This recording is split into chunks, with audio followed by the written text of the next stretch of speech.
دوار في مقادير تبرجه وشعشع ضياء الشمس بنور تعججه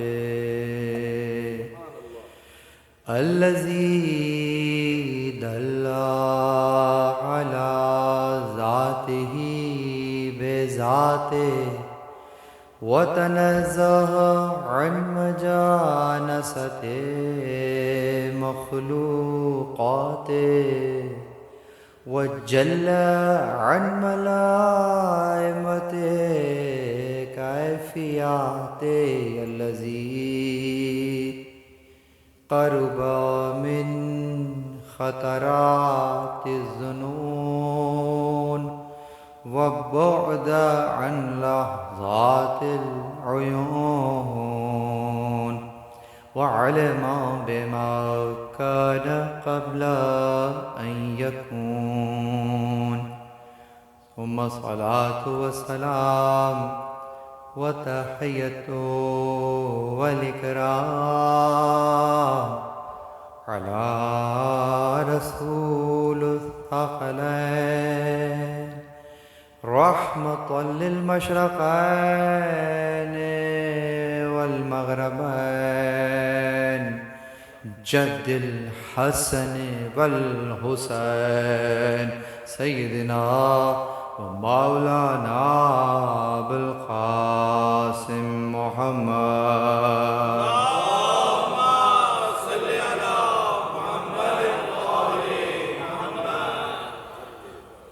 وأهل بيته الطيبين الطاهرين المعصومين المظلومين المنتجبين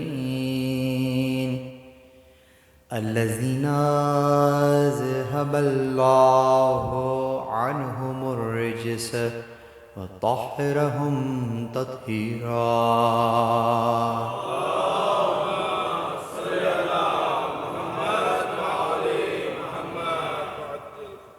ولعنة الله على أعدائهم من يوم عداوتهم إلى قيام يوم الدين أما بعد قال الله سبحانه وتعالى في محكم كتابه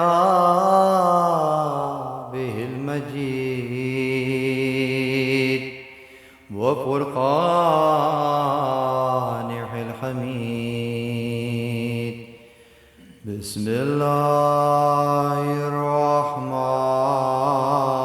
الرحيم هو الذي أنشأكم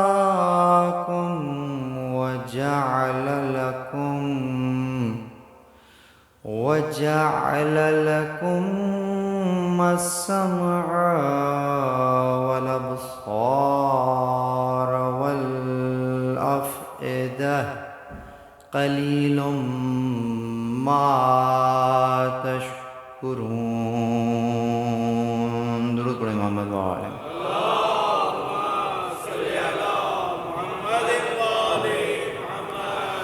الحمد لله الذي جعلنا من المتمسكين بالقرآن الكريم وبولاية أمير المؤمنين وأئمة المعصومين عليهم السلام درود پڑھیں محمد وآلہ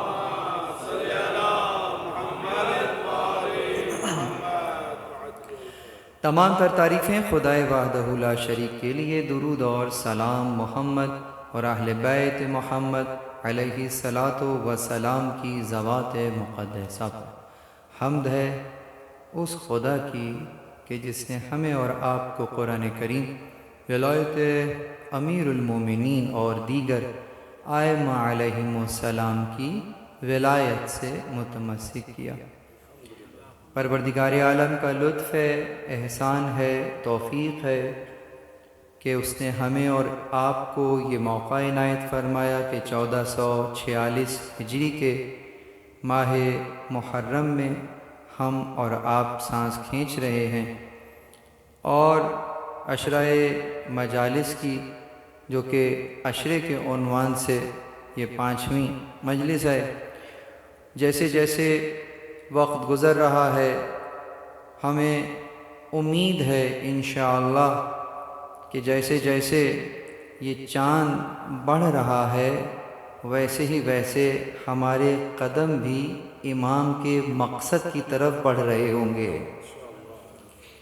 کربلا کی جو قیام کا مقصد ہے، جیسے جیسے یہ وقت گزر رہا ہے اور آپ مجالس عزا سماعت فرما رہے ہیں تو یقیناً امید رکھتے ہیں کہ جیسے جیسے اس ذکر کو سنا جا رہا ہے ویسے ویسے کربلا کی معرفت میں اضافہ ہوتا جا رہا ہے۔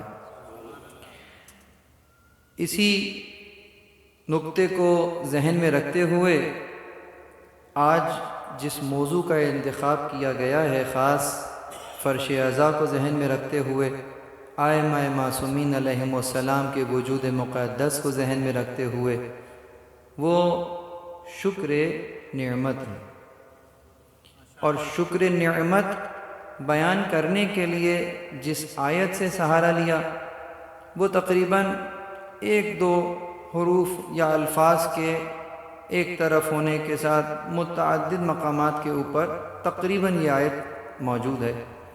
میں نے جس سورہ سے اس آیت کو پڑھا مشہور اور معروف سورہ ملک ہے، کہہ دیجئے هو الذی، وہ ہے، ہوا غائب مذکر کی ضمیر ہے، وہ۔ آج کی مجلس تھوڑی سی تفکر اور تدبر کی ہے۔ بسم اللہ بسم اللہ۔ ہوا مذکر غائب کا اشارہ ہے پروردگار عالم کی اس غیب کی طرف، وہ ذات کہ جس کو آنکھوں سے نہیں دیکھا جا سکتا، لا تدرک الابصار وہو یدرک الابصار، آنکھیں اسے دیکھ نہیں سکتی، وہ بہت زیادہ باریک بین ہے۔ تو جو دکھتا نہیں ہے اس کو وہ کہہ کر بات کیا جا رہا ہے اسی لیے، اور اس وہ کا تعلق تعارف سے بھی ہے کہ جب کسی کا تعارف کرایا جائے تو کہتے ہیں یہ وہ ہیں، تو اس وہ سے تعارف پیش کیا جاتا ہے کہ آپ ان کو جانتے ہیں، کون ہیں؟ ارے یہ تو وہ ہیں کہ جنہوں نے یوں کیا ہے، تو یہ تعارف پیش کیا گیا ہے۔ تو پہلے تو یہیں پر ایک تذکر لے لیں، آیت کا ترجمہ کہ وہ ہے کہ جس نے الذی انشاکم، جس نے تمہیں انشا کیا ہے، شروع کیا ہے، وجعل لکم، اور تم سب کے لیے قرار دیا ہے، سمع والابصار والافئدہ، سماعت قرار دی ہے، بصارت قرار دی ہے اور افئدہ قرار دیا ہے۔ اور اس کے بعد کلوزنگ اس آیت کی اس طرح سے کرتا ہے کہ قلیل ما تشکرون، 23 نمبر کی آیت ہے کہ شکر کرنے والے بہت قلیل ہیں۔ کم سے بھی نیچے کا لفظ استعمال کیا، قلیل ہیں۔ تو کیا نتیجہ برآمد ہوا؟ اب آئیے ترجمہ میں نے پہنچا دیا، اب اس کی فرش عزا کی برکتوں سے تھوڑی سی تفسیر اور تحلیل کرتے ہیں، لیکن آپ کے درود کے سہارے کے بعد پھر کچھ مطالب بیان کریں گے۔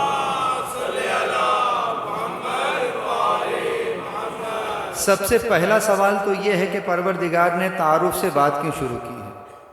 تو جائیے ایک ہوم ورک مجلس کے ابتدا میں دے رہے ہیں کہ قرآن کریم میں بہت توجہ، جہاں تک آواز جا رہی، قرآن کریم میں آج ہی جا کے کھولیے اس نیت سے اور دیکھیے کہ جہاں پر بھی پروردگار عالم نے کسی نعمت کا بیان کرنا چاہا ہے تو نعمت کا بیان بعد میں کیا ہے، پہلے اپنا تعارف کرایا۔ سبحان اللہ سبحان اللہ۔ ایکویشن سمجھے؟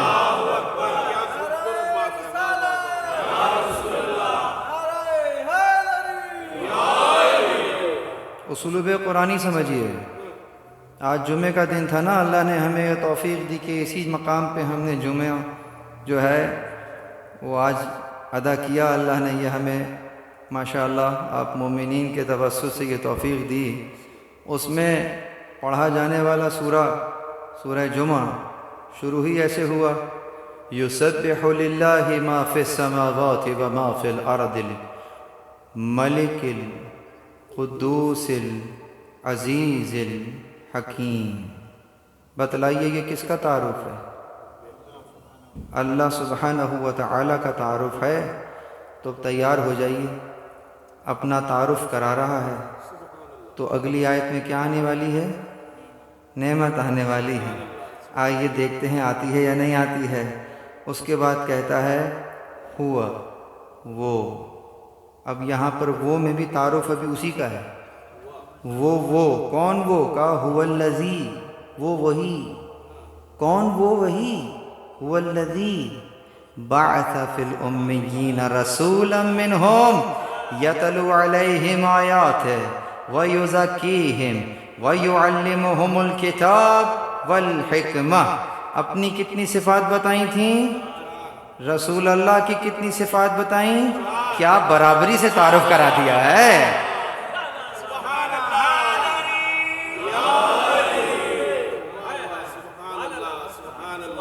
صرف تعارف نہیں کرایا، کیا برابری سے تعارف کرایا ہے۔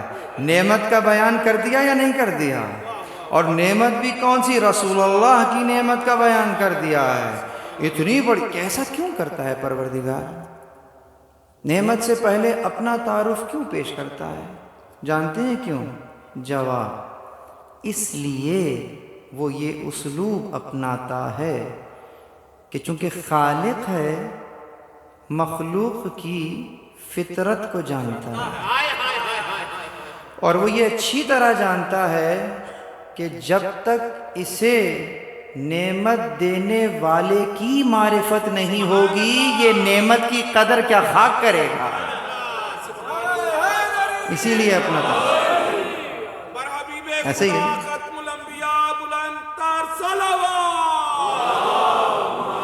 ایسے ہی ہے نا؟ بھائی آپ کے استاد نے آپ سے خوش ہو کر جیب سے ایک اپنا پین نکالا اور وہ پین آپ کو دے دیا۔ بازار میں شاید اس کی قیمت 20-25 روپے ہوگی، اس سے زیادہ نہیں ہوگی، لیکن آپ کے لیے وہ قلم کتنا قیمتی ہے۔ اس قلم کی کوئی قیمت لگا سکتا ہے؟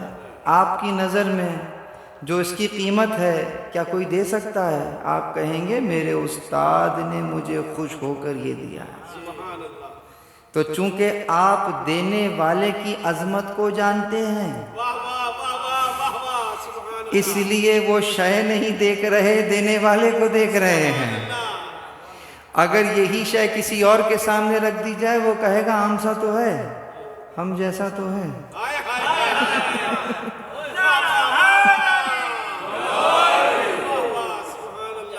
ہم جیسا تو ہے، کھاتا ہے، پیتا ہے، چلتا ہے، بازاروں میں چلتا ہے، ہم ہی جیسا تو ہے۔ تو پھر آپ نے گھوڑے کو نہیں دیکھا، کھاتا ہے، پیتا ہے، چلتا ہے، تم ہی جیسا تو ہے۔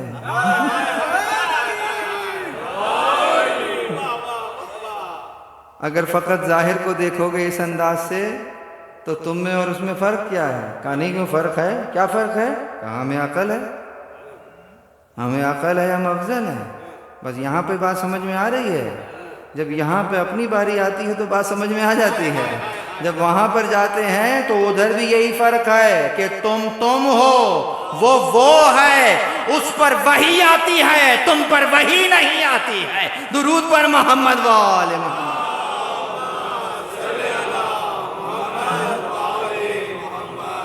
اب کہو بس اتنا سا فرق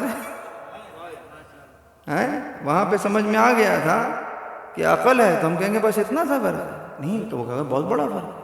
تو جتنا فرق وہاں نظر آ رہا ہے تو اتنا فرق یہاں کیوں نہیں نظر آ رہا؟ تو کیا برابری سے تعارف کرایا، کس طریقے سے؟ یہ شاعری نہیں ہے کہ مصرے سے مصرع جوڑ رہے ہیں، ادھر اپنا بھی تعارف کرایا، ادھر رسول اللہ کا بھی تعارف کرایا۔ برابری دیکھنا چاہتے ہیں؟ دکھلائیں یہاں پر قرآن کا معجزہ دیکھیے، کہتا ہے اپنے تعارف میں کہ ملک ہیں، قدوس ہیں، عزیز ہیں، حکیم ہیں، ملک کا کیا مطلب ہوتا ہے؟ مالک ہیں۔ کس چیز کے مالک ہیں؟ ہر خشک و تر کے مالک ہیں۔ خود آیت میں دیکھو، یسبح للہ ما فی السماوات و ما فی الارض، زمین اور آسمان میں جو شے ہے وہ اس کی پاکی بیان کر رہی ہے۔ اس شے کا مالک کون ہے؟ ہم ہی تو مالک ہیں، اسی لیے پہلی صفت کیا بیان کی؟ ملک۔ مالک اور ملک دونوں کہہ سکتے ہیں، مالک ہے۔ تو اچھا اب یہ بتائیے کہ جتنی موجودات ہیں ان کا مالک کون ہے؟ پروردگار۔ ٹھیک ہو گیا؟ اچھا اب انہی موجودات کے لیے قرآن کریم کہہ رہا ہے، اگر تھوڑا سا اس انداز سے پڑھیں کہ افلا تنظرون علی الابل کیف خلقت، کیا تم نے اونٹ کو نہیں دیکھا کیسے بنا ہے؟ گویا اگر ڈھنگ سے اونٹ کی خلقت کو بھی دیکھا جائے تو وہ بھی تمہیں اپنے خالق تک لے جاتا ہے۔ تو گویا ایک نشانی ہوئی یا نہیں ہوئی؟ ایک نشانی ہوئی پروردگار کی یا نہیں ہوئی؟ یعنی چرند پرند نباتات جمادات یہ تمام کی تمام نشانیاں پروردگار ہوئی یا نہیں ہوئی؟ اگر تفکر کرتے ہو تو وہ اپنے خالق کا پتہ دیتی ہے، تو آیت ہوئی یا نہیں ہوئی؟ آیت نشانی ہی کو کہتے ہیں نا۔ تو ہم کون ہیں؟ ملک ہیں جسے بھیج رہے ہیں، یتلو علیہم آیاتہ، یہ ہماری آیات تمہیں کھول کھول کر بیان کر دے گا۔ سبحان اللہ سبحان اللہ۔ ادھر سے کہا کہ ہم ملک کے بعد کیا ہیں؟ ملک القدوس، پاک ہیں۔ ہم قدوس ہیں، پاک ہیں۔ یہ جو نمائندہ بھیج رہے ہیں یہ کیا کر رہا ہے؟ یزکیہم، یہ تمہیں بھی پاک کر رہا ہے۔ صفت سے صفت ملائیے، ادھر ملک ادھر یتلو علیہم آیات ہے، ادھر قدوس ادھر یزکیہم۔ کیوں کر رہا ہے یزکیہم؟ کیوں کر رہا ہے یتلو علیہم آیات؟ دو مطالب بیان کر دیتا ہوں۔ ایک تو یہی تھا کہ ہر شے کے مالک ہیں اور ہر شے خدا تک لے جا رہی ہے، یہ کھول کھول کر بیان کر رہا۔ دوسرا معنی آیت کا بھی تو ہے، جو قرآن کی آیت ہے اس کی تلاوت کر کے سنا رہا ہے، یہ بھی کہہ سکتے ہیں۔ تو رسول اللہ کی ذمہ داریوں میں سے ایک ذمہ داری یہ ہوئی کہ تلاوت قرآن کر کے سنائیں۔ کسے سنائیں گے؟ عربوں کو، جن کی زبان عربی ہے، عربوں کو عربی پڑھ کے سنائیں گے۔ اب آپ کہیں یہ بھی کوئی کام ہوا؟ بھائی چلیں چائنیز کو اگر پڑھ کے سنائیں تو بات بھی سمجھ میں آ رہی ہے، کسی جیپنیز کو آپ آیت پڑھ کر سنائیں کہ ایسے پڑھتے ہیں تو سمجھ میں بھی آ رہا ہے، لیکن آپ عربوں کو پڑھ کے سنا رہے ہیں، تو اس کا مطلب ہے کہ اس پڑھنے میں بھی کوئی راز تو پوشیدہ ہے، اس تلاوت میں بھی راز پوشیدہ ہے۔ پڑھنے کی ضرورت، بہت توجہ، پڑھنے کی ضرورت بھی ہے۔ یہاں سے بہت سے نکات نکل رہے ہیں، اگر ذہن میں رہے تو بیان کرتا رہوں گا، بہت ساری چیزیں سامنے ہیں۔ تو کیا عرض کر رہا تھا کہ یہاں تلاوت کر کے بتائے گا۔ کیوں بتلائے گا؟ توجہ، اس لیے کہ توجہ رکھیے کہ پروردگار عالم اگر لکھا ہوا فقط کوئی اسکرپٹ نازل کر دیتا تو اس اسکرپٹ کو پڑھنا کیسے ہے، کس انداز سے پڑھنا ہے، لہجہ کیا اختیار کیا جائے، جب تک کوئی پڑھ کر سنائے گا نہیں، لفظ تو سامنے رہے گا، لہجہ سامنے نہیں ہوگا۔ توجہ رکھیے، لہجہ سامنے نہیں ہوگا۔ مثلا بسا اوقات آپ کی اردو میں بھی ایسے جملے ہیں کہ اگر اس میں سے لہجے کو ادھر ادھر کرو تو معنی زیر و زبر ہو جاتے ہیں۔ مثلا اگر کوئی کہے کہ آج کی مجلس سے کون خطاب کرے گا، آپ نے کہا زیغم، اچھا کہا نہیں، لکھا ہوا ہے زیغم رضوی مجلس پڑھیں گے، ٹھیک۔ اب اسی جملے کو اگر کوئی انداز بدل کے یوں کہے، مثلا زیغم رضوی مجلس پڑھیں گے، اس کا مطلب بہت اس کو شوق ہوا کہ وہ آ رہے ہیں پڑھنے کے لیے، یہاں پر عزت اور تکریم چھپی ہوئی ہے، ٹھیک ہے۔ اب یہی جملہ ہے زیغم رضوی مجلس پڑھیں گے، جملہ وہی ہے، جملہ وہی ہے، لیکن آپ کے انداز نے مفہوم بدل دیا. ایسا ہے یا نہیں ہے؟ بالکل اسی طریقے سے ایک عام جملہ کہ مثلاً اگر ہم کہیں روکو مت جانے دو، روکو مت جانے دو، تو آپ نے کہاں وقف کیا، کہاں وقف نہیں کیا، لکھے میں تو پتہ نہیں چل رہا، جب ادا کریں گے تو پتہ چل جائے گا. تو اس کا مطلب سمجھیے، اگر قرآن کافی ہوتا تو وہ خالی لکھا ہوا بھیج دیتا. مفہوم سمجھانے کے لیے رسول اللہ کو بھیجا ہے تو تنہا کہاں سے کافی ہو رہا. درود پر محمد وآل محمد.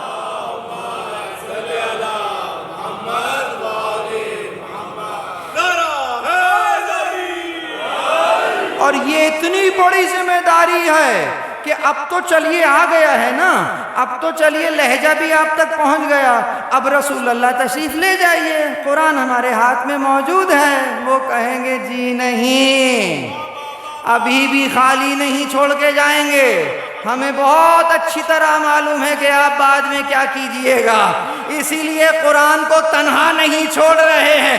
انی تارک فیکم الثقلین کتاب اللہ و عطرتی اہل بیتی.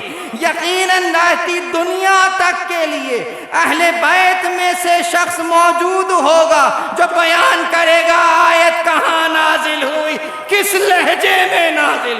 درود پر محمد وآل محمد.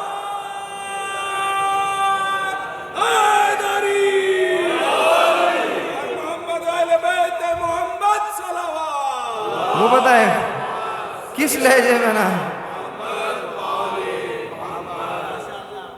اللہ نے قرآن بھی محفوظ کیا، لہجہ بھی محفوظ کیا. اللہ اکبر. یہ ہے وہ لہجہ وحی. تو کوئی تو آشنا ہوگا نا اس لہجے سے.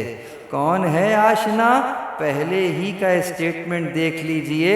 جناب امیر فرماتے ہیں وَلَقَدْ كَانَ يُجَاوِرُ فِي كُلِّ سَنَةٍ بِحِرَاءٍ أَرَى نُورُ الْوَحْيِ وَأَشَمُّ الرِّيحَ الرِّسَالَةِ. میں ہر دور میں رسول اللہ کے ساتھ غار حرا میں رہا ہوں. ارا نور الوحی، میں نے وحی کے نور کو دیکھا. وَأَشَمُّ الرِّيحَ الرِّسَالَةِ، میں نے رسالت کی خوشبو کو سونگھا. وَلَقَدْ سَمِعْتُ رَنَّةَ الشَّيْطَانِ حِينَ نَزَلَتْ وَحْيٌ، میں نے شیطان کی چیخ کو سنا جب وحی نازل ہوئی. پوچھا یا رسول اللہ یہ کیا ہے، یہ کیا ہے، کون ہے؟ نہیں یہ کیا ہے، یعنی یہ چیخ کیا ہے. توجہ، تھوڑی دیر پہلے وحی آئی ہے تو نہیں پوچھا کہ یہ کیا ہے.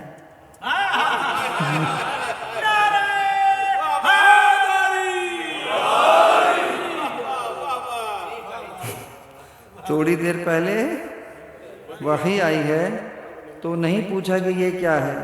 یہاں چیخ کی آواز آئی تو کہا یہ کیا ہے. تو آپ نے فرمایا یہ شیطان کی چیخ کی آواز ہے کہ یہ نا امید ہو گیا ہے کہ وحی کا سلسلہ جو عیسیٰ پہ رک گیا تھا اب وحی کا سلسلہ دوبارہ جاری ہو گیا ہے. بندوں کی ہدایت کا سلسلہ جاری ہو گیا ہے. شیطان مایوس ہو رہا ہے. پھر مسکرا کے کہا یا علی، جو میں سنتا ہوں وہ تو سنتا ہے، جو میں دیکھتا ہوں وہ تو دیکھتا ہے. یہی سمجھانا چاہ رہا ہوں. سمجھیے آنے والا غار کے دروازے تک آ کر واپس چلا گیا کہ غار میں کوئی بھی نہیں ہے. یہ ہیں ظاہری مادیت تک رہنے والے لوگ، لیکن وہ بچہ ہے ابھی گھر میں آیا ہے، آتے ہی کہتا ہے انی اشم عندکی رائحۃ طیبہ، میں آپ کے پاس سے ایسی طیب مہک سونگھ رہا ہوں کأن رائحۃ جد رسول اللہ، جیسے میرے جد کی خوشبو آ رہی ہے. درود پر محمد وآل محمد.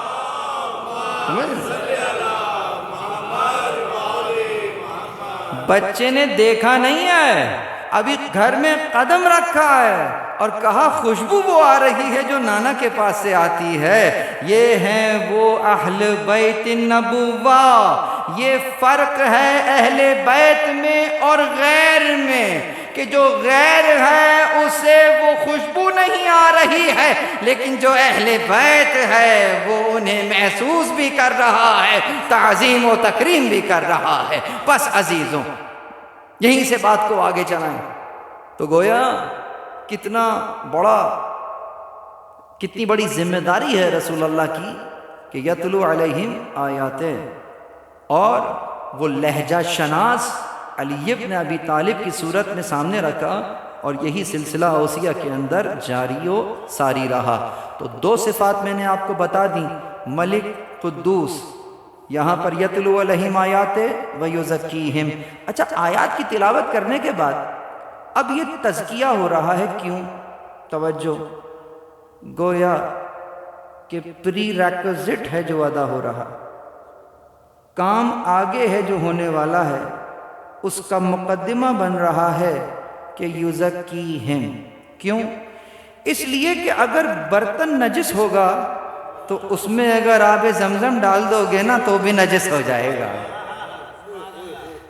تو اگر کوئی پاک شے کسی ظرف میں ڈالی جا رہی ہو تو اگر ظرف پاک ہوگا تو پھر مظروف کی پاکیزگی کو بھی جذب کر سکے گا۔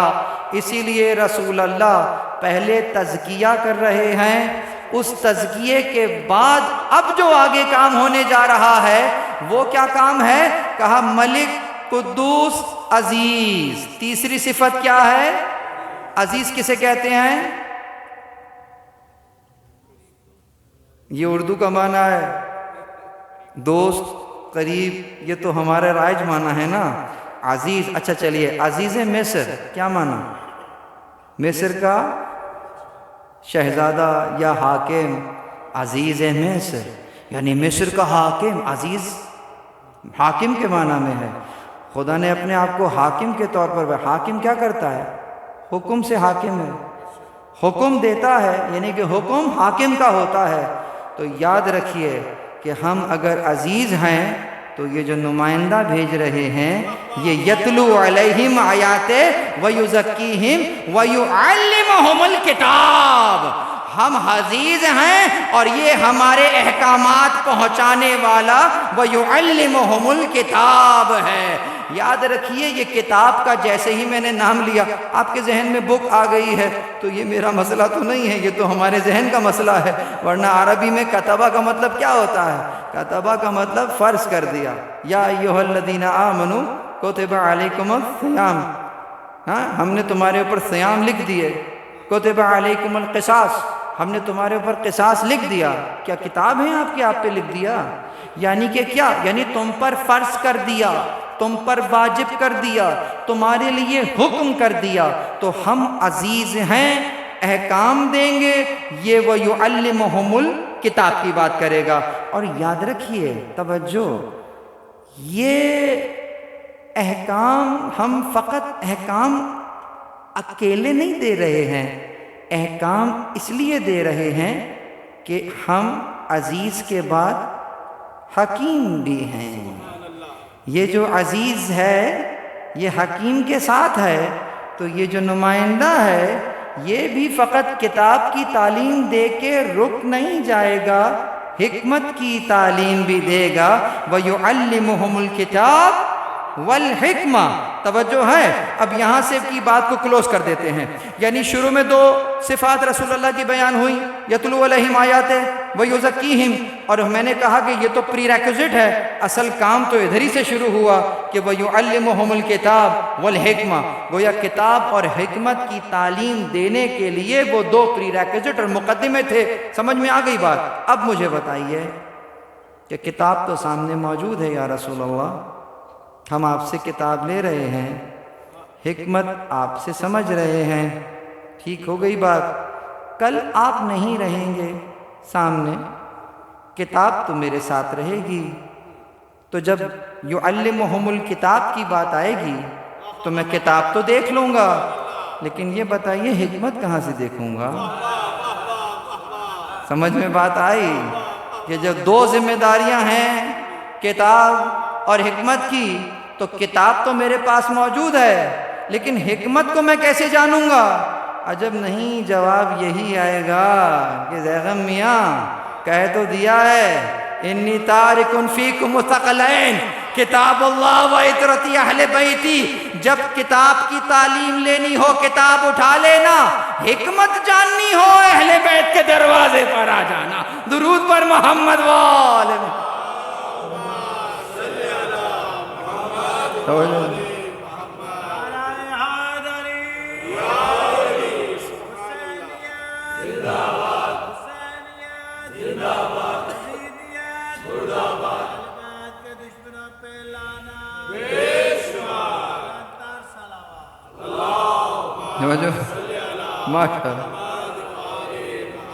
اب اگر یہاں تک میرے ساتھ آ گئے ہیں تو اب واپس آئیے کہ هو الذی جو آیت پڑھی تھی انشاکم، وہ ہے۔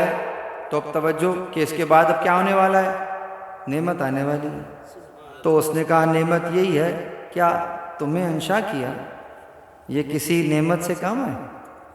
اور انشا کر کے چھوڑ تھوڑی دیا۔ وَجَعَلَ لَكُمْ، اور تمہارے لیے قرار دیا، السمع والابصار والافئدہ۔ یہاں سے اگلے 10 منٹ بہت قیمتی ہیں، سب کی توجہ یہاں چاہوں گا۔ تمہارے لیے 3 چیزیں دی ہیں۔ وَجَعْلَ لَكُمْ، ہم نے قرار دیا۔ تمہاری کیا حیثیت ہے کہ تم قرار دو؟ ہم نے قرار دیا کیا؟ سمع، ابصار والافئدہ۔ اور اس کے بعد کہتا ہے قلیل ما تشکرون، جو شکر کرنے والے ہیں وہ بہت کم ہیں۔ یہ دلیل ہے اس بات کی کہ جو بات کر رہا ہے وہ نعمت کی بات کر رہا ہے، نعمت کا شکر ادا کیا جاتا ہے۔ تو کہتا ہے 3 نعمتیں دیا نا، لیکن شکر کرنے والے بہت کم ہیں۔ آج کی مجلس کا اصل نقطہ ہی یہی ہے کہ نعمت کا شکر کیا ہے، شکر نعمت کیا ہے۔ اور اگر یہ بات سمجھ لی تو جس فرش عزا پر بیٹھے ہیں یہ بھی نعمت ہے، تو پھر سمجھ میں آئے گا اس فرش عزا کا شکر نعمت کیا ہے۔ یہ مومنین کا آپس میں ملنا یہ بھی نعمت ہے، تو اس نعمت کا شکر کیا ہے۔ جو گھر میں اولاد ہو رہی ہے یہ اولاد کا ہونا بھی نعمت ہے، تو اگر یہ نعمت ہے تو اس کا شکر نعمت کیا ہے۔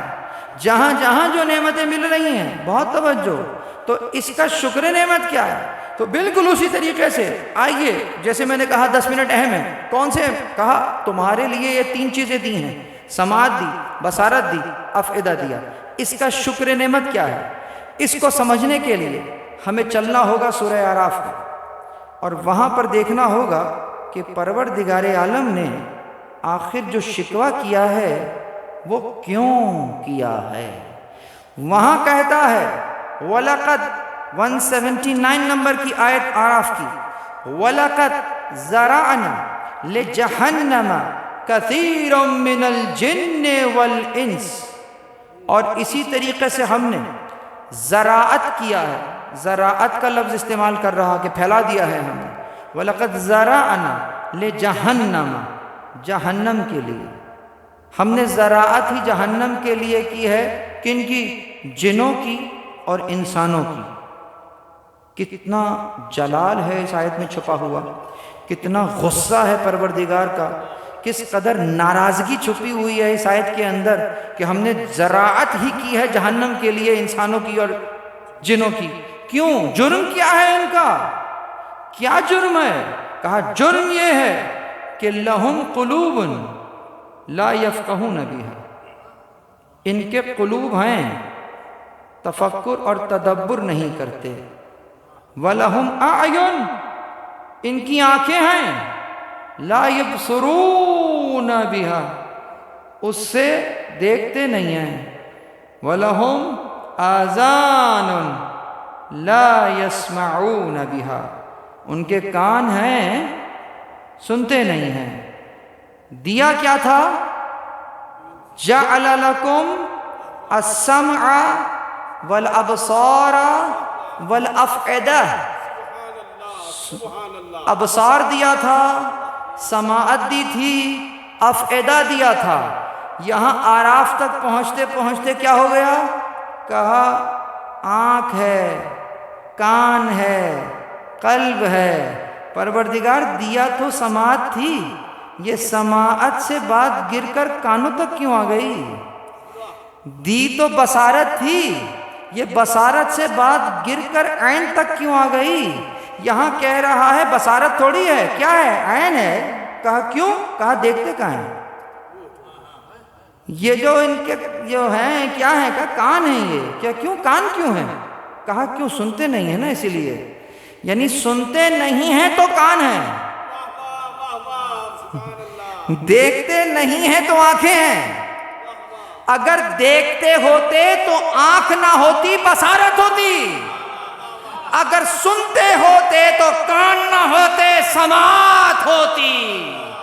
اگر تفکر اور تدبر کر رہے ہوتے تو فقط قلب نہ ہوتا، افئدہ ہو جاتا۔ درود پر محمد وآل محمد۔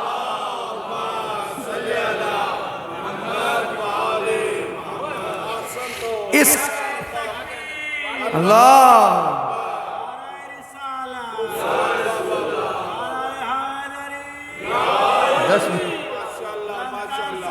سمجھیے، ماشاءاللہ ماشاءاللہ۔ آپ کو ایسا ہی لگے گا نا جعفر صادق علیہ السلام جب قرآن بیان کرتے ہوں گے، جب اہل بیت کے دروازے سے قرآن پڑھا جاتا ہے تو اس انداز سے پڑھا جاتا ہے، تو پتہ چلتا ہے کہ قرآن کا حافظ ہونا اور ہے، محافظ ہونا اور ہے۔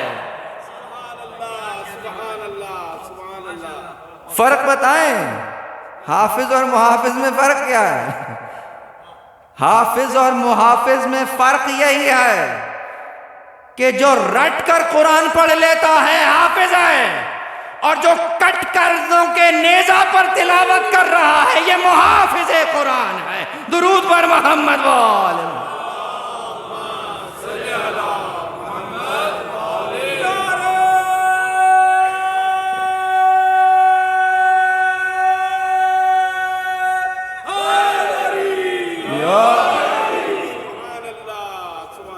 شورا حضرات تو استعمال کر لیں اس کو، رٹ کر اور کٹ کر۔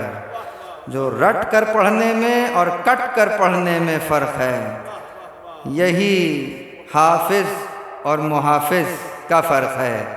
تو یقیناً یہ فرش بلا محافظت قرآن سکھا رہا، بیان کر رہا، لیکن یہاں ایک تذکر بھی دے رہا ہے، اور وہ یہ کہ اے شیعان حیدر کرار، آپ کے مکتب کے رہبر وہ ہیں کہ ان کے سر اور بدن میں تو جدائی ہو جاتی ہے، نہیں ہوتی تو ان میں اور قرآن میں جدائی نہیں ہوتی۔ کہ اگر نوکے نیزہ پر بھی قرآن کی تلاوت ہو رہی ہو تو اس کے ماننے والے سے اگر پوچھا جائے کہ قرآن پڑھنا آتا ہے اور وہ کہے نہیں پڑھنا نہیں آتا، تو اس کو ریکنسیڈر کرنا پڑے گا کہ جسے رہبر قرار دیا ہے واقعتاً قرار دیا ہے یا فقط زبانی جمع خرچ ہے۔ اگر واقعی رہبر قرار دیا ہے تو وہ تو نیزے پر قرآن پڑھ رہے ہیں، تمہیں کیا ہو گیا؟ چلیں کہیں کہ وہ تو معصوم ہیں، کیا حبیب کل پڑھ رہا تھا معصوم تھے؟ معصوم تو نہ تھے، ایک شب میں قرآن ختم کر لیا کرتے تھے کہ جب آخر وقت میں امام ان کی بالی پہ پہنچے ہیں تو یہی اوصاف بیان کر رہے۔ ایک زیارت کا جملہ خاص امام سے بھی منسوب ہے کہ جب زیارت پڑھتے تو کہہ رہے اے حبیب وہ کہ جو ایک شب میں قرآن ختم کر لیا کرتے تھے۔ گویا امام زمان کو، توجہ، امام زمان کو، جب میں امام زمان کہہ رہا ہوں تو اس سے مراد ہمارے امام زمان فقط نہیں ہے، امام زمان جو زمانے کا امام ہو۔ تو 61 ہجری عصر عاشور سے پہلے زمانے کا امام کون ہے؟ امام حسین علیہ السلام ہے۔ امام حسین علیہ السلام کے جو ناصر ہیں وہ ناصر امام زمان ہیں۔ تو امام زمان اپنے ناصر کی جب صفت بیان کرے اور پہلی ہی صفت یہ بیان کرے کہ اے وہ جو ایک ہی شب میں پوری قرآن پڑھ لیا کرتے تھے، گویا سمجھ میں آیا کہ امام زمان اپنے شیعوں میں جو غالب صفت دیکھنا چاہ رہے ہیں وہ قرآن شناسی کی صفت ہے۔ اسی لیے آپ بھی جب انہیں سلام کرتے ہیں تو کچھ اور نہیں کہتے، یہی کہتے ہیں السلام علیکہ یا شریک القرآن، اے وہ جو قرآن کے شریک ہیں ان پر سلام ہو۔ درود بر محمد واہ، بہت ضروری ہے۔ تو عرض کر رہا تھا وہاں پہ کیا دیا، وہاں پہ کہا ہم نے انہیں سماعت دی، لیکن یہ کیا کر رہے ہیں، سن نہیں رہے۔ ہم نے ان کو بصارت دی، یہ کیا کر رہے ہیں، دیکھ ہی نہیں رہے۔ اور جب دیکھ نہیں رہے تو صرف کان اور آنکھ رہ گیا۔ اور افئدہ، یہ افئدہ اور قلب میں فرق ہی یہی ہے کہ جو متحرک ہوتا ہے وہ افئدہ ہوتا ہے، جو اسٹیٹک ہوتا ہے وہ قلب ہوتا ہے۔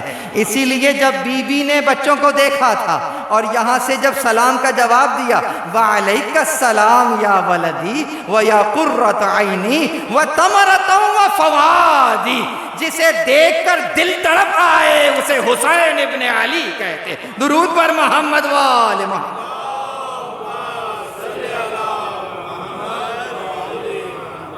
سمجھ میں آ رہا؟ تو اب کیا ہوا، کہا ان کی بس یہاں پہ نتیجہ دے رہا ہوں اب تک کی تھوڑی سی خوش گفتگو کا۔ کیا ہوا، کہا ان کے چونکہ کان رہ گئے ہیں، آنکھیں رہ گئی ہیں اور قلب رہ گیا ہے، جانتے ہیں تصویر کیا بنی ہے؟ ہم اپنی تصویر ڈی پی پہ لگا لیں 5-7 فلٹر مار کے، تو وہ تم نے اپنی ڈی پی لگائی ہے۔ جب یہ کیفیت ہو کہ جب آنکھ دیکھ نہ رہی ہو، کان سن نہ رہے ہوں، قلب تفکر اور تدبر نہیں کر رہا ہو، تو اس کا مطلب اب جو ڈی پی لگی ہے وہ تمہارے لیے تو کوئی ہو سکتی ہے، ہمارے لیے ڈی پی اگلی اسی آیت کا اگلا ٹکڑا اولئک کالانعام بل ہم اضل، کہ وہ جانور ہیں بلکہ اس سے بدتر۔ یہ ڈی پی لگی کہ جب آنکھیں دیکھ نہ رہی ہوں، کان سن نہ رہے ہوں اور دل منقلب نہ ہو رہا ہو۔ کیوں؟ توجہ، اس لیے توجہ، اگر آنکھ نے دیکھنا چھوڑ دیا تو جانور کی آنکھ بن جائے گی۔ کیوں؟ اگر کانوں نے سننا چھوڑ دیا تو فقط آذان رہ جائیں گے۔ کیوں؟ اس لیے کہ ہم نے تمہیں خاص شے دی تھی سماعت، اس سماعت سے ہدایت کو سنا جاتا ہے اور اپنے وجود کو کمال پر لے جایا جاتا ہے۔ لیکن جب تم نے یہ نہیں کیا تو بس دکھنے میں جو رہ گیا وہ جانور جیسا کان ہی رہ گیا ہے کہ اسے بھی اس سے آوازیں آتی ہیں، تمہیں بھی اس سے آوازیں ہی آ رہی ہیں، ہدایت نہیں سنائی دے رہی ہے۔ جب اس کے سامنے کھانا آتا ہے تو وہ نہیں دیکھتا ہے کہ کہاں سے آیا ہے، کیوں آیا ہے، کس کا ہے، کتنا ہے، وہ بے دریغ کھا جاتا ہے۔ لیکن اگر تم نے بھی یہی کرنا شروع کر دیا، مال کہاں سے آ رہا ہے، کون دے رہا ہے، کیسے دے رہا، تو پھر اس میں اور تم میں فرق نہ رہا، اور تم پھر جانور کے برابر نہیں، اس سے بدتر، اس لیے کہ اسے تو ہم نے یہ شے دی ہی نہیں تھی، تمہیں تو دی ہے، تم کیوں نہیں استعمال کر رہے؟ درود پر محمد وآل محمد۔ سمجھ لیں؟ جانور ہے تو تمہارے سامنے جب لقمہ آتا ہے تو تم یہ بھی دیکھتے ہو حلال ہے یا حرام ہے۔ جس آنکھ سے یہ نظر آ جائے کہ یہ حلال ہے یا حرام ہے اسے بصارت کہتے ہیں، اور اگر فقط لقمہ نظر آ رہا ہو اسے آنکھ کہتے ہیں۔ اگر کانوں سے سنائی دے رہا ہے، امام زمان کی آواز آ رہی ہے، سمجھ جانا کان برابر کام کر رہے ہیں، سماعت برابر کام کر رہی ہے۔ اور اگر امام کی آواز نہ آ رہی ہو تو سمجھ جانا تمہارے کانوں میں اور جانور کے کان میں کوئی فرق نہیں ہے۔ وہ تفکر اور تدبر جس کا نتیجہ تمہیں کمال تک لے جا رہا ہو، اگر یہی نہیں ہو رہا ہے تو وہ پروردگار کتنا کریم ہے، جب مثال میں بھی جانور کو لے کر آ رہا تو جانور کے حقوق کا بھی تحفظ کر رہا ہے۔ جائیے دوسرا ہوم ورک، جہاں پر بھی انسان کو جانور کے برابر میں کھڑا کیا ہے وہاں پر جانور کے حقوق کا تحفظ کیا ہے۔ فوراً اسی کی آیت کے اندر، اسی آیت میں دیکھ لیجئے، کہتا ہے اولئک کالانعام بل ہم اضل، وہ جانور ہیں بلکہ اس سے بدتر۔ فوراً کہا نہیں، اس سے بدتر۔ ادھر سورہ جمعہ میں آئیے، کیا کہا؟ مثل الذین حملوا التوراۃ ثم لم يحملوها كمثل الحمار يحمل اسفارا، جیسے ہی جانور کے برابر میں کھڑا کیا، یعنی وہ لوگ کہ جنہوں نے تورات کو تو لیا مگر تورات سے کچھ نہ لیا۔ سمجھ آئی بات؟ وہ لوگ کہ جنہوں نے تورات کو لیا مگر تورات سے کچھ نہ لیا، ان کی مثال کیا ہے؟ کہا کمثل الحمار، گدھے کی مثال ہے، یحمل اسفارا، کہ جس نے بہت بوجھ اٹھایا ہوا ہو۔ اب یہاں پر رک جاتا تو وہ گدھا کہتا نا کہ کہاں میں گدھا اور کہاں یہ نالائق انسان، میں تو اپنا وہ کام کر رہا ہوں جو تم نے مجھے کہا ہے۔ تکوینی طور پر تمام کام وہ کر رہا ہے جو اللہ نے اس کو کہے ہیں، لیکن یہ نالائق انسان اپنی وظیفے پہ عمل نہیں کر رہا۔ تو فوراً پروردگار عالم نے بھی اس کے حقوق کا تحفظ کرتے ہوئے آیت کو آگے بڑھایا، کہنا بئس مثل القوم الذین کذبوا بآیات اللہ، بلکہ ان کی مثال تو ایسی ہے جنہوں نے ہماری آیات کو ہی جھٹلا دیا۔ یعنی پروردگار عالم کے سامنے کافر کی حیثیت جانور سے بدتر ہے، اس لیے کہ وہ ہے جو ہماری آیات کو جھٹلا رہا ہے۔ یہاں تک اگر سمجھ میں آ گئی ہے تو ایک درد دل بیان کر کے آگے چلا جاؤں گا۔ آج کا وقت جو ہے بہت زیادہ میں نے لے لیا، سمجھیے گا کیا کہہ رہا ہوں، سمجھیے۔ یہ آیت کس کے لیے ہے؟ یہودی علماء کے لیے۔ کیوں؟ انہوں نے تورات کو لیا مگر تورات سے، یہ ترجمہ یاد رکھیے گا، حملوا التوراۃ ثم لم يحملوها، حملوا لم يحملوها، تورات لیا تورات سے کچھ نہ لیا۔ سمجھیے، بڑے بڑے مفتیان ملیں گے، بڑے بڑے حافظ ملیں گے، قرآن کو تو لیا، توجہ، لیکن اگر قرآن سے کچھ نہ لیا تو اگر اصول یہ ہے کہ جنہوں نے تورات لی تھی اور تورات سے کچھ نہ لیا تو یہ اصول رہتی دنیا تک جائے گا۔ بعد میں جب قرآن آ گیا، بہت سے لینے والوں نے قرآن کو تو لے لیا، جب ہم نے کہا کہ اس میں جناب امیر کی شان میں یہ آیات آئی ہیں تو کہتا ہے دکھلاؤ کہاں ہیں، ہمیں نظر نہیں آ رہی۔ حمل القرآن ثم لم يحملوها كمثل الحمار يحملوها، درود پر محمد وآل محمد۔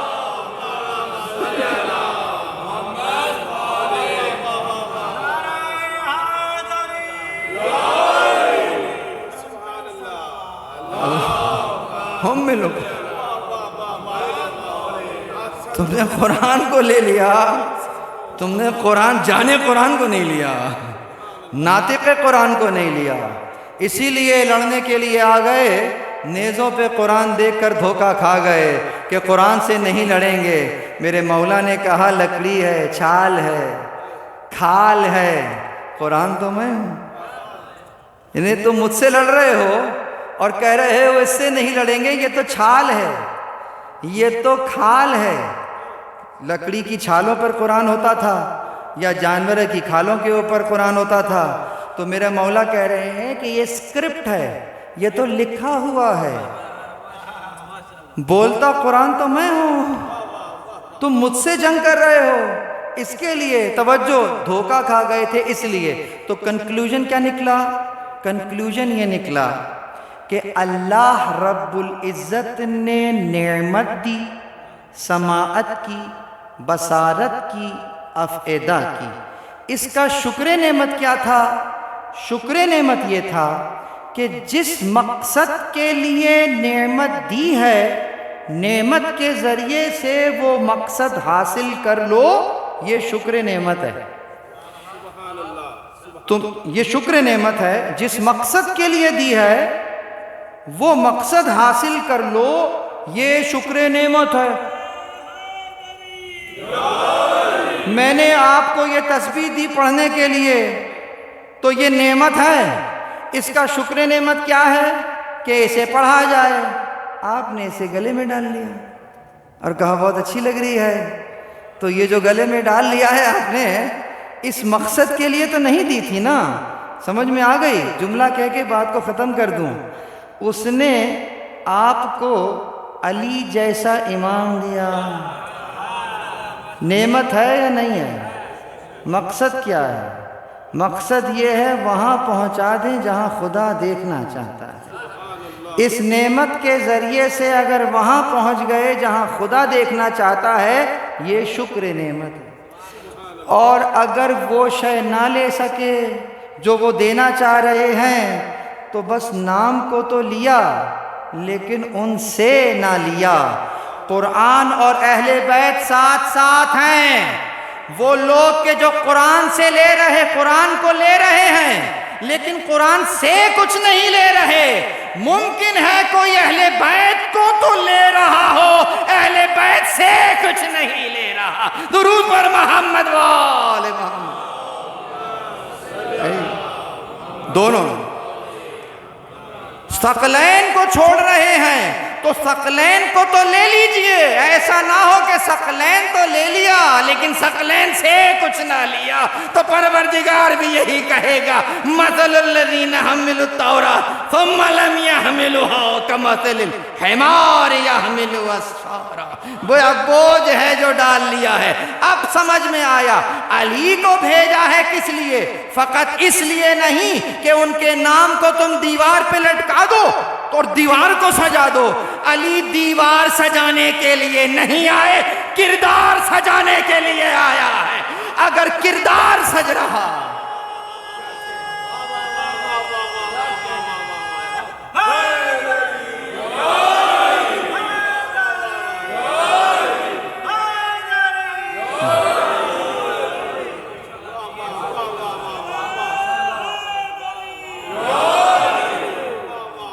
علی سے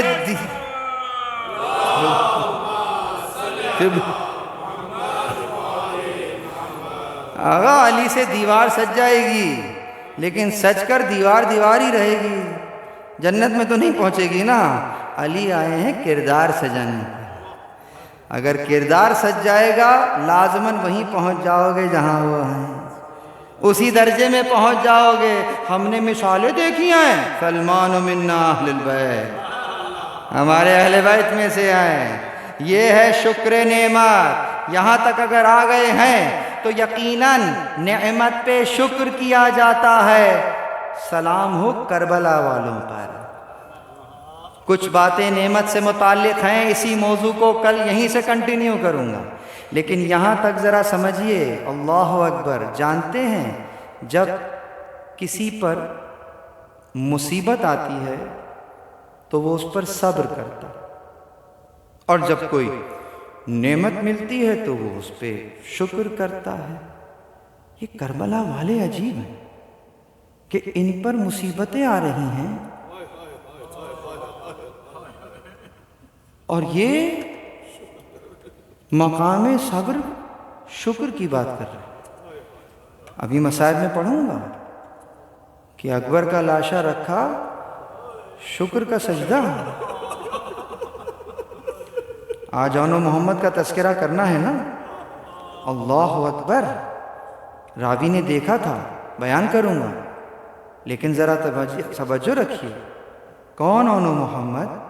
اللہ اکبر۔ اگر اس انداز سے بات کی جائے، خاندان جعفر طیار،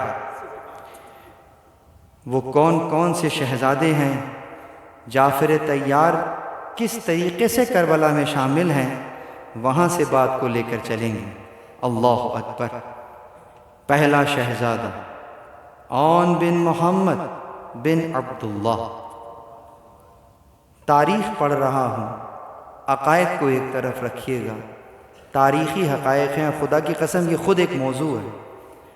ہمیں اس انداز سے بتلایا جاتا ہے نا کہ جناب وہ سگا ہے، وہ سوتیلا ہے، اور سوتیلے کو اتنا برا، اتنا نیگیٹو کریکٹر کے طور پہ ہمیں بتایا جاتا ہے کہ ہمارے ہاں پروورب بن گیا ہے کہ ہمارے ساتھ تو سوتیلوں والا سلوک کیا گیا ہے۔ اللہ اکبر۔ اس چیز کو بھی کربلا سے سیکھو۔ کہ جہاں تمہارے لحاظ سے جسے تم سوتیلا کہتے ہو، کربلا والوں میں یہ فرق ہی نظر نہیں آتا ہے کہ کون سگا ہے تو کون سوتیلا۔ یہ خود ایک موضوع ہے۔ رشتوں کا احترام کیا ہوتا ہے کربلا سے سیکھو۔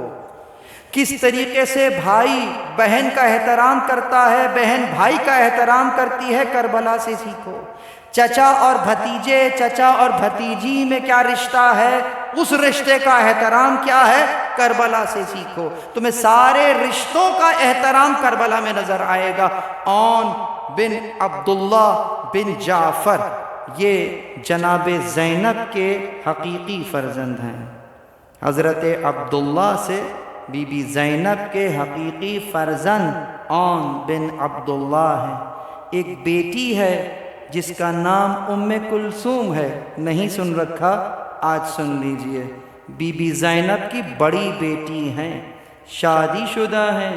آپ کے شوہر قاسم بن محمد بن جعفر طیار، گویا ایک فرزند قاسم بھی ہیں جو یہیں کربلا میں موجود ہیں، شہداء میں موجود ہیں۔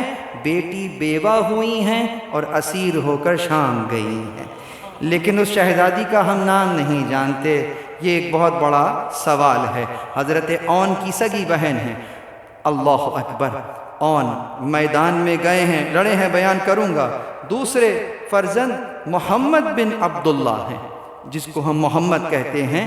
یہ خوسہ بنت حفصہ کے بیٹے ہیں، خوسہ کے بیٹے ہیں۔ باپ عبداللہ ہے، ماں خوسہ ہیں۔ تو اس اعتبار سے اب وہ جملہ آپ کو سمجھ میں آئے گا کہ جب تنعیم کا مقام تھا اور مولا حسین اپنا سفر اختیار کر چکے تھے، 8 ذی الحج کو مکہ چھوڑ دیا تھا، اور چلتے چلتے ایک مقام آیا جہاں آپ رک گئے، کہا عباس خیمہ لگا دو۔ تو میرے مولا نے پوچھا کہ فقط آپ کا خیمہ لگاؤں یا بیبیوں کو بھی خیموں میں؟ کہا نہیں، فقط میرا خیمہ لگاؤ۔ وہاں کی روایت ہے کہ 2 روایات ہیں کہ یا تو قاصد آیا ہے 2 بچوں کو لے کر، یہ مکہ کا مقام ہے، یعنی عبداللہ مکے تک آئے ہیں امام کے ساتھ۔ کیا وجہ رہی ہوگی یہ تاریخ میں نہیں ملتا ہے، لیکن جن بچوں کو لے کر آئے ہیں، دوسری روایت میں خود لے کر آئے ہیں، پہلی روایت میں قاصد کے ساتھ بھیجا، دوسری روایت زیادہ قوی ہے کہ آئے ہیں 2 بچوں کو لائے ہیں۔ یہی کہا ہے بی بی زینب سے، میری طرف سے اس کو عون کو اور میری طرف سے محمد کو اور اپنی طرف سے عون کو بھائی پر فدا کر دینا۔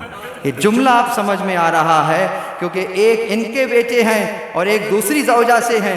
اللہ اکبر، یہاں سگے سوتیلوں کا فرق ہی ختم ہو گیا ہے۔ یاد کیجئے، جب میرا مولا علی بی بی زینب کا ازدواج کر رہے تھے تو عبداللہ سے شرط ایک ہی رکھی تھی، کہا عبداللہ ہم اپنی بیٹی کا نکاح تم سے کر رہے ہیں، لیکن ایک شرط ہے۔ کیا شرط ہے؟ شرط بیان کرنے سے پہلے کہتے ہیں دیکھو تاریخ میں باپ بیٹے تو بہت سے گزرے ہیں نا، لیکن یوسف اور یعقوب جیسا اللہ اکبر کوئی باپ بیٹا نہیں گزرا ہے۔ یقیناً تاریخ میں بہت سے رشتہ دار تمہیں اس انداز سے ملیں گے، لیکن عزیزوں کہتے ہیں کہ دیکھو باپ اور بیٹی تمہیں بہت سے ملیں گے، لیکن فاطمہ اور محمد جیسے باپ اور بیٹی تمہیں نہیں ملیں گے۔ کہا اسی طریقے سے تمہیں بہن بھائی بہت ملیں گے، لیکن حسین اور زینب جیسے بہن بھائی نہیں ملیں گے۔ جب یہ بات کہہ دی پھر شرط سامنے رکھتے ہیں، دیکھو اگر کبھی زینب کو، اگر کبھی امام حسین کو کوئی سفر اختیار کرنا پڑے اور زینب ان کے ساتھ جانا چاہے تو بس مجھے شرط یہی ہے کہ تم اسے روکو گے نہیں۔ اللہ اکبر، یہ شرط رکھی گئی، آپ نے قبول کی، آپ کا نکاح حضرت عبداللہ سے کر دیا گیا۔ اب امام حسین اور بی بی زینب کے درمیان کا تعلق ذرا سمجھاؤں۔ عربوں میں رواج تھا جب بیٹی کو بیاہ دیتے تھے نا تو 3 دن تک ابھی اس کے پاس نہیں جاتے، 3 دن کے بعد ماں اس کے پاس جایا کرتی تھی خیریت معلوم کرنے کے لیے۔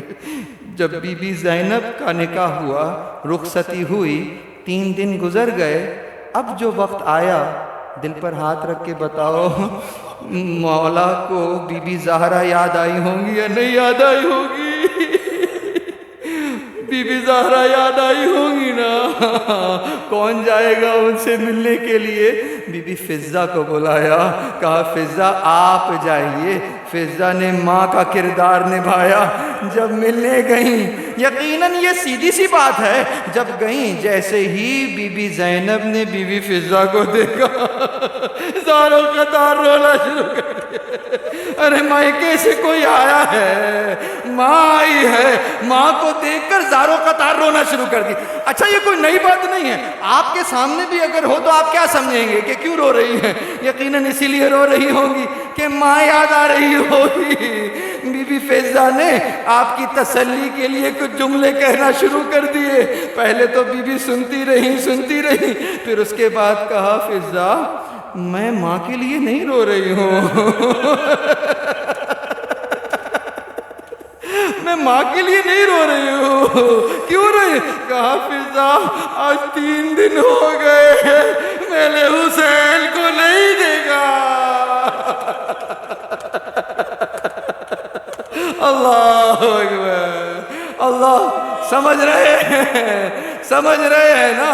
وہ جس کو بھائی کی اولاد اتنی عزیز ہو، راویوں نے لکھا علی اکبر کا لاشا آیا تھا، سب سے پہلے بی بی زینب لاشے پہ پہنچی ہوئی تھی۔ اللہ اکبر، جسے بھائی کی اولاد اتنی عزیز ہو، بتاؤ اس کو اپنی اولاد کتنی عزیز ہوگی۔ لیکن سلام ہو بی بی زینب پر۔ اللہ اکبر، بچوں کو تیار کر رہی ہے، میدان کی طرف بھیج رہی ہیں۔ یہ جعفر طیار کے فرزند میدان میں ایسے لڑے، ان ملائین کو مولا علی کی جنگ یاد آ گئی۔ راوی کہتا ہے لشکر اس انداز سے بھاگ رہے تھے کہ کوفے کی سرحدوں سے ٹکرانے لگے۔ یہ ہے جعفر طیار کے دلبر۔ اللہ اکبر، لیکن عزیزوں بھوکے بھی ہیں، پیاسے بھی ہیں۔ کب تک لڑتے یقیناً ایک ملعون کے تلوار سے زخمی ہوئے، کسی نے نیزہ مارا، کسی نے تیر چلائے۔ ادھر میرا مولا اولو محمد کو لے لاشوں کو لے کر خیمے میں آئے۔ اب دیکھیے جو ماں کا جگر ہے، زینب کی منزل سمجھیے، نعمت کا شکر سمجھیے۔ ادھر شہادتیں ہو گئیں، لاشیں آ گئے، بلایا گیا، عورتوں نے رونا شروع کر دیا۔ اچانک کسی نے کہا بچوں کی ماں تو نظر نہیں آ رہی ہے۔ خدا معلوم انہیں اطلاع بھی ہے یا نہیں ہے، بتلاؤ ان کے بچوں کی لاشیں آئے ہیں۔ راوی کہتا ہے بلانے کے لیے جب بی بی زینب کے خیمے کا پردہ اٹھایا، سمجھیے بی بی زینب کا اس عالم کا شکر دیکھیے، پیشانی کو زمین پر رکھا ہوا ہے۔ پروردگار تیرا شکر ہے، آل محمد سے تو نے قبول کیا۔ عزیزوں گزر گئی کربلا، اس انداز سے اولو محمد کی شہادت ہو گئی، لیکن زینب نے ابھی بچوں کا گریہ نہیں کیا۔ کربلا ہو گئی، اسیر ہو کر شام پہنچ گئی، رہائی کی خبر آ گئی، شہداء کے سر آنا شروع ہو گئے، سارے سر آنا شروع ہوئے۔ کبھی کسی جگہ قاسم کا سر آیا، علی اکبر کا سر آیا، ہر بیوی نے بڑھ کر سر لے لیا۔ اچانک ایک سر ایسا بھی آیا تھا کہ بیوی نے اپنی کلائی کو چھپایا۔ ارے یہ سر کسی اور کا نہیں، ابو الفاضل کا سر ہے۔ اللہ اکبر، اللہ اکبر۔ اتنے میں امام کا سر آیا، بڑھ کر بی بی زینب نے لے لیا، گریہ ہونے لگا۔ ایک شامی عورت نے پوچھا کہ یہ دو بچے کون ہیں؟ کیا ان کی ماں مر چکی ہے؟ ان پر کوئی رونے والا نہیں۔ بی بی زینب نے ماں زندہ ہے، میں بھائی کا ماتم کروں گی۔ اللہ اکبر۔ گزر گئی شام کی منزل، واپس آئی رہائی ہو کر مدینے آ گئی۔ کچھ دن تک بی بی سید سجاد کے اندر یہیں انہی کے ساتھ، ان کے ساتھ رہی ہیں، اپنے گھر نہیں گئی ہیں۔ سمجھیے اب دیکھیے کیا ہوا۔ کچھ دن میں عبداللہ آئے، سید سجاد سے کہتے ہیں کہ اپنی پھوپھی سے کہیے کہ اپنے گھر آ جائیے۔ دوسرے دن بیوی اپنے گھر گئی، گھر میں عبداللہ نہیں تھے، وہی سیڑھیوں پر بیٹھ گئی۔ اتنے میں عبداللہ آئے، دیکھ کر کہتے ہیں ضعیفہ تو کون ہے؟ میرے دروازے پر کیوں بیٹھی ہے؟ بیوی نے ذرا چادر کو ہٹایا، عبداللہ تم نے پہچانا نہیں؟ اللہ اکبر، تم نے پہچانا نہیں؟ سمجھیے جب بی بی نے اپنا تعارف کرا رہی تھی نا، کلائی سے چادر ذرا سرک گئی۔ عبداللہ پوچھ رہے بیوی یہ نشان کیسے ہے؟ بیوی نے اب ضبط کے بند ٹوٹ رہے ہیں، کہا عبداللہ ہمیں اسیر کیا گیا تھا، ہماری ہاتھوں میں رسیاں باندھی گئی تھی، ہمیں ناقے پہ بٹھایا گیا تھا۔ عبداللہ سنتے رہے، اب عبداللہ سے برداشت نہ ہوا، عبداللہ کھڑے تھے زمین پر بیٹھ گئے۔ میں ہاتھ جوڑ کر کہوں عبداللہ آپ نے سنا ہے دیکھا نہیں ہے؟ ہائے میرا غیور ایمان، شامیوں کا مجمع تھا، شرابیوں کا میرا ایمان۔ اللہ اکبر۔ عزیز آخری جملہ سنیے، آخری جملہ سنیے۔ بی بی گھر میں تشریف لے گئی، بی بی گھر میں تشریف لے گئی۔ اب جب گھر میں گئی ہیں وہ بی بی زینب کہ جنہوں نے کربلا میں بھائی کا ماتم کیا ہے، وہ جو شام میں بھائی کا ماتم کیا ہے، وہ جو واپسی پر بھی بھائی کا ماتم کیا ہے، اب جب گھر آئی ہے نا تو سامنے بچوں کے دو مسلے رکھے ہوئے،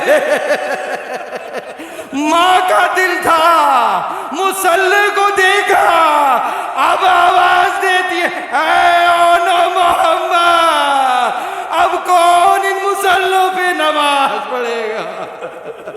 اِنَّا لِلَّهِ وَإِنَّا إِلَيْهِ رَاجِعُونَ وَسَيَعْلَمُ الَّذِينَ ظَلَمُوا أَيَّ مُنْقَلَبٍ يَنْقَلِبُونَ۔ ماتم حسین۔